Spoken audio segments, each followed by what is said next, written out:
Gadadara Shrivasa Bhakta Vrinda. Hare Krishna, Krishna Krishna, Hare Hare, Hare Rama, Rama Rama, Hare Hare. We continue reading from Srimad Bhagavatam. We are on Canto 3, Chapter 31.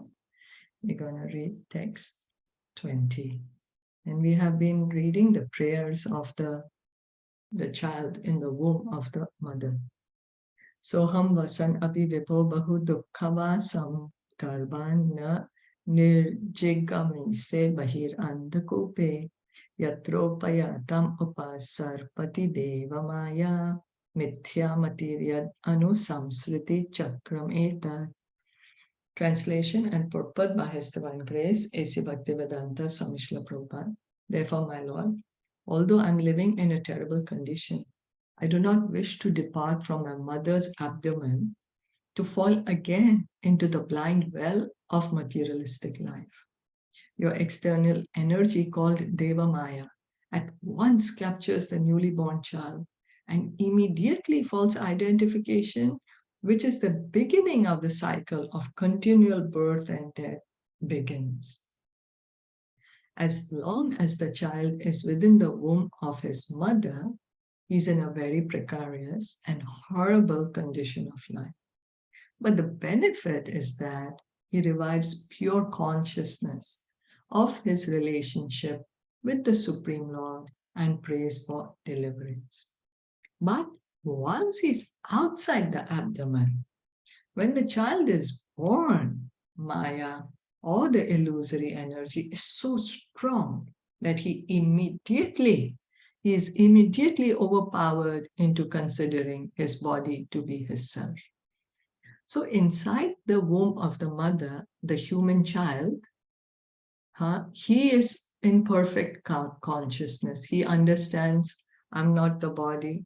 I'm a part and parcel of God. I'm eternal servant of God. He understands the Paramatma is sitting next to him. And that's why he's offering beautiful prayers. And so much so he's telling God that, I don't want to come out of my mother's womb. Why? Because I will forget then. I will forget I'm the soul. I will forget I'm your part and parcel. I will forget you completely, and I will start thinking I'm the body. I will start imitating you. I will start again becoming envious of you. So I don't want to get out of my mother's womb. Let me stay in my mother's womb. Although the position in the mother's womb is so much suffering. We have been hearing there is fire, the gastric fire of the mother in the abdomen. So the child is being burnt with that. On the other hand, he's been eaten by worms, and there is blood and pus and stool and all the abominable things. Yet he's saying, my dear Lord, it's better I stay here inside, because once I come out, again I'll forget you. Again, I'll think I'm the body. Again, I will think this. Maya is all in all. That is illusion. So Maya means illusion, or that which is actually not. So what is Maya? Anything that we think is independent of Krishna is Maya. Anything that we think is not connected to God, that is Maya. That is what the illusion is. When we think that anything or anyone can be separate from Krishna, not understanding that everything and everyone is Krishna's energy. When we are not able to understand that, then we are in Maya. So in the material world, everyone is identifying with his body. His false egoistic consciousness of I am this body at once develops after the child comes out of the womb. The mother and the other relatives are awaiting the child. And as soon as he's born, the mother feeds him and everyone takes care of him. So the living entity soon forgets his position and becomes entangled in bodily relationships. So Maya is when we forget that I am a soul, I am eternal, part and parcel of Krishna. I forget that, and I start thinking I am this body. That is Maya. That is illusion. That is the illusion. That we are thinking we are the body. We are thinking the consciousness that belongs to the body. We have forgotten that we are spirit souls. We have forgotten we have a spiritual identity. Right now, we are thinking what is real is the material identity. But our true identity is our spiritual identity. We have a spiritual form. We have a spiritual name. We have spiritual activities. That is our true identity. So what happens once the baby comes out of the mother's womb? The mother is feeding the baby, everyone is taking care of him, and the baby forgets that he's the soul. Then again, he starts thinking, yes, I'm the body. The entire material existence is entanglement in this bodily conception of life. So the reason we continue in this material world is because we keep thinking, I'm the body. And so we keep doing activities, thinking I'm the body. We do so many activities, and these activities give us reactions. And to be able to undergo these reactions, again, we take up another material body. Real knowledge means to develop the consciousness of, I am not this body, I am spirit, soul, and eternal part and parcel of the Supreme Lord. So this is real knowledge. We need to develop this real knowledge. We need to realize this knowledge that I am not this body, I am spirit, soul, I am eternal, and I am part and parcel of the Supreme Lord.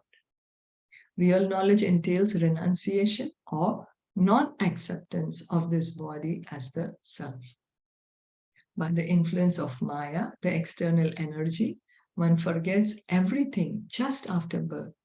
Therefore, the child is praying that he prefers to remain within the womb rather than come out. As soon as we come out of the mother's womb, we forget. Everything looks so nice. Everyone is listening to us. We are crying, we get milk, we get clothing, we get protection, we get all the comforts.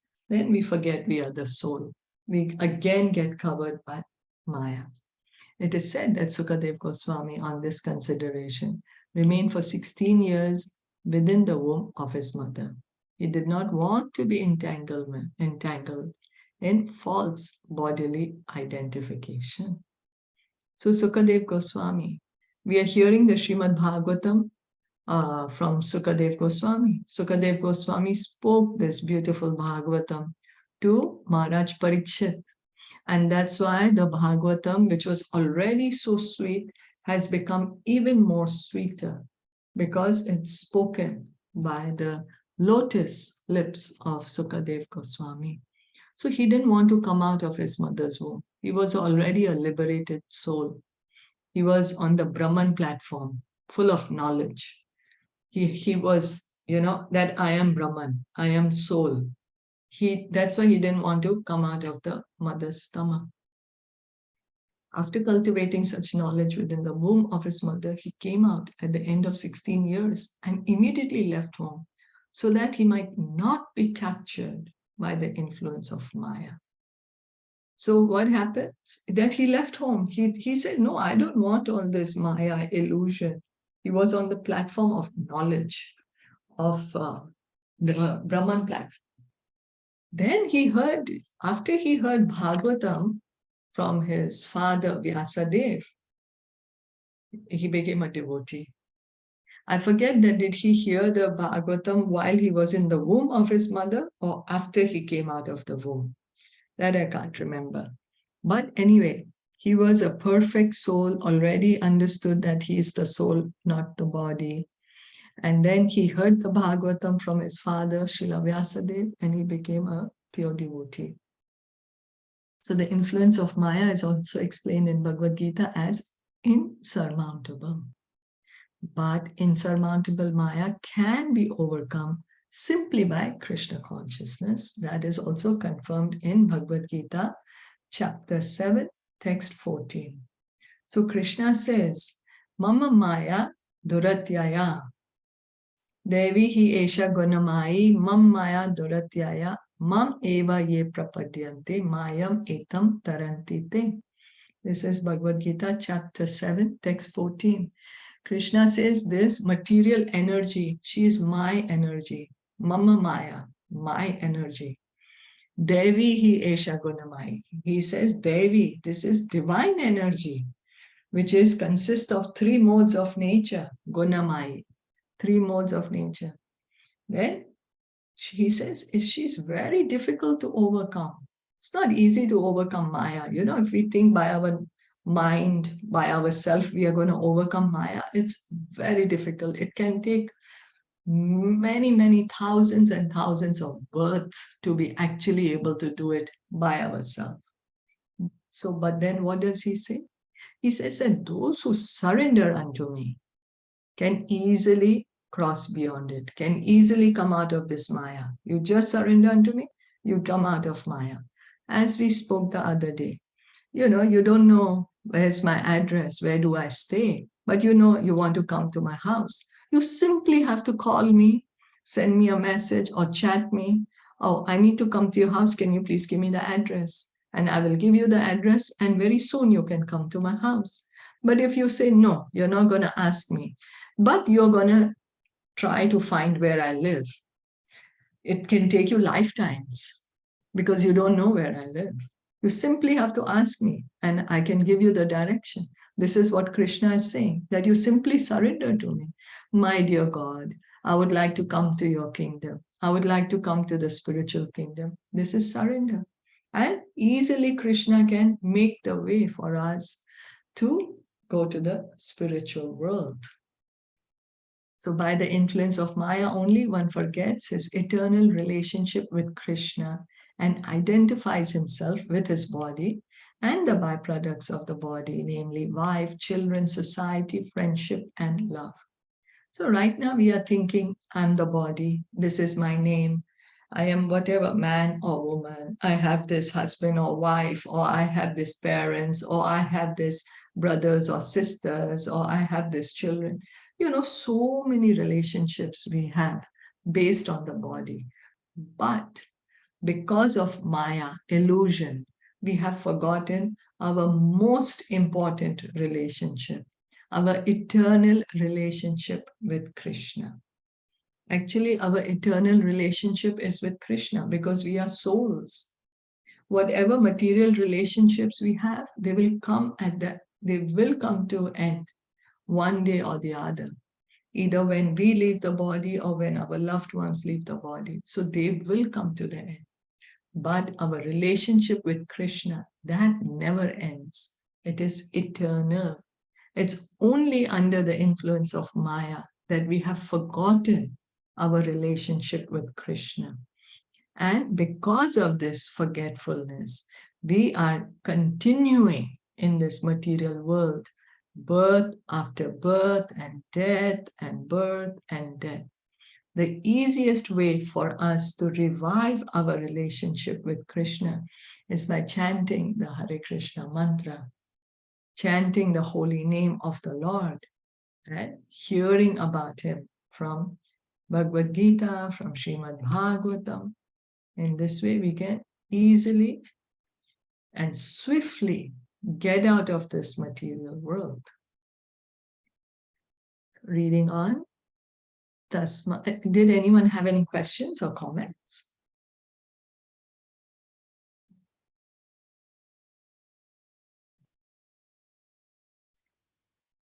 No, then we'll continue. Tasmat aham vigata viklava udarishya atmanam ashu tamasa suhridatmaneva bhuyo yatha vayasanam etad aneka randram mame bhavishyad upasadita vishnupadaha. Translation and purport. Therefore, without being agitated anymore, I shall deliver myself from the darkness of nations with the help of my friend. clear consciousness. Simply by keeping the lotus feet of Lord Vishnu in my mind, I shall be saved from entering into the wombs of many mothers for repeated birth and death. So we say we don't want to surrender to Krishna. We say that, why should I surrender to Krishna? I don't want to surrender to Krishna. We don't want to surrender to Krishna. We will have to surrender to old age, disease, and death. Time and time again. We will take repeated births, repeated deaths. But the devotee who is surrendered to Krishna, he is not going to see any more old age and death. After he gives up this body, he goes to the spiritual world. No more any material body. So the easiest way for us to get liberation is surrender to Krishna. Fix the mind on Krishna. The miseries of material existence begin from the very day when the spirit soul takes shelter in the ovum and sperm of the mother and father. They continue after he's born from the womb, and then they are further prolonged. We do not know where the suffering ends. It does not end, however, by one's changing his body. So the moment we come to the material world, our suffering begins, because this is the nature of the material world. Dukhalayam ashasvatam. Krishna says in Bhagavad Gita to Arjuna, this is a temporary place full of miseries. Dukhalayam ashasvatam. We may say, what do you mean miseries? I'm so happy here. I'm completely happy.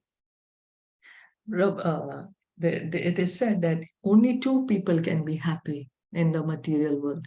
Those who are completely mad or those who are liberated, self-realized.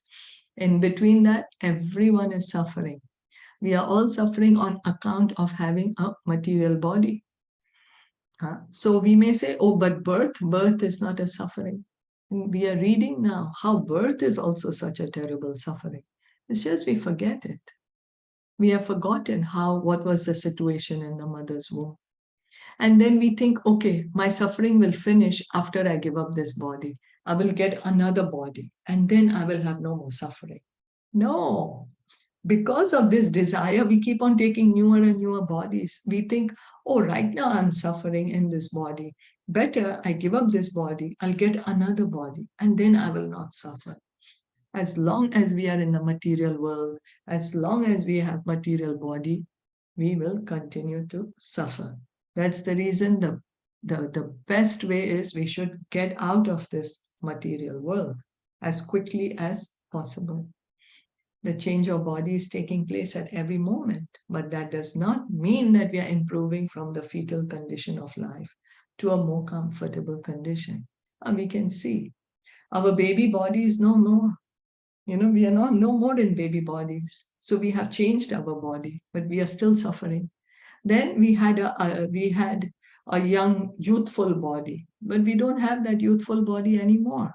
It changed. So when we were youth, we had suffering, and the body changed into an older body. Still the suffering is there. So this is proof. It's evidence that even if we change the body, the suffering continues. The best thing, therefore, is to develop Krishna consciousness. It is stated here, Upasadita Vishnu Padaha. This means realization of Krishna consciousness. One who is intelligent by the grace of the Lord and develops Krishna consciousness is successful in his life, because simply by keeping himself in Krishna consciousness, he will be saved from the repetition of birth and death. So it is a sign of great intelligence if we take up Krishna consciousness. If we want to make an end to our material life quickly and easily and surely, the most surest way, we develop our Krishna consciousness and make our life successful. No more birth, death, old age, and disease. We can go back home. The child prays that it is better to remain within the womb of darkness and be constantly absorbed in Krishna consciousness than to get out and again fall a victim to the illusory energy. So the child is in the womb, it's so dark. How will the light also enter? Suffering place. But the child is saying, at least I'm Krishna conscious. At least I'm not thinking I'm the body and not acting like a mad person. We all act like mad people because we are thinking we are the body. We completely forgotten our original identity. So the child is saying, I don't want to get out. It's better I stay here. The illusory energy acts within the abdomen as well as outside the abdomen. But the trick is that one should remain Krishna conscious. And then the effect of such a horrible condition cannot act favorably upon him. So we should keep Krishna in the center of our activities. Then Maya cannot touch us because Maya is Krishna's servant. So if we work for the pleasure of Krishna, Maya cannot touch us. In Bhagavad Gita, it is said that one's intelligence is his friend, and the same intelligence can also be his enemy. Here also the same idea is repeated, Suhridatmaneva, friendly intelligence. Absorption of intelligence in the personal service of Krishna and full consciousness of Krishna always are the path of self-realization and liberation. So if we want truly liberation, we truly want self-realization, then we need to get attached to Krishna. We need to think of Krishna. We need to chant Krishna's names. We need to hear about Krishna. And in this way, develop our Krishna consciousness. This is the surest path of self-realization and liberation. Without being unnecessarily agitated, if we take to the process of Krishna consciousness by constantly chanting Hare Krishna, Krishna Krishna, Hare Hare, Hare Ram, Ram Ram, Hare Hare, the cycle of birth and death can be stopped for good. So we need to chant the Hare Krishna mantra every day, regularly, constantly. We are advised to chant minimum 16 rounds a day, which takes about 2 hours, so that our consciousness can be purified. It may be questioned herein how the child can be fully Krishna conscious within the womb of the mother without any paraphernalia with which to execute Krishna consciousness. It is not necessary to arrange for paraphernalia to worship the Supreme Personality of Godhead Vishnu. The child wants to remain within the abdomen of its mother and at the same time wants to become free from the clutches of Maya. One does not need any material arrangement to cultivate Krishna consciousness. One can cultivate Krishna consciousness anywhere and everywhere, provided he can always think of Krishna. The Mahamantra Hare Krishna, Krishna Krishna, Hare Hare, Hare Ram, Ram Ram, Hare Hare can be chanted even within the abdomen of one's mother. One can chant while sleeping, while working, while imprisoned in the womb, or while outside. So one may say the child is inside the womb and he has no material things with which to worship Krishna. So the idea is no need. We don't need anything. We simply have to chant. Just chant the Hare Krishna mantra in any condition, anywhere, anytime. There are no hard and fast rules for chanting. We simply have to continue constantly chanting. This Krishna consciousness cannot be checked in any circumstance. There is nothing material that can stop our Krishna consciousness. Nothing material. Why? Because spiritual energy is stronger than material energy. Spiritual energy is stronger than material energy. We simply have to engage in Krishna consciousness. Nothing material can stop us. The conclusion of the child's prayer is, let me remain in this condition, although it is very miserable. It is better not to fall a victim to Maya again by going outside. So the child does not want to forget Krishna, does not want to forget his own identity. We have forgotten our identity. We are taking on false identity of the body. So the child does not want to forget his identity. And so he's praying that he wants to continue to remain within the womb. With this, we'll stop here for today. Thank you so much for listening and joining it. Srimad Bhagavatam ki jai, Shilpa Prabhupada ki jai, Gaur Bhaktavinda ki jai. Hare Krishna.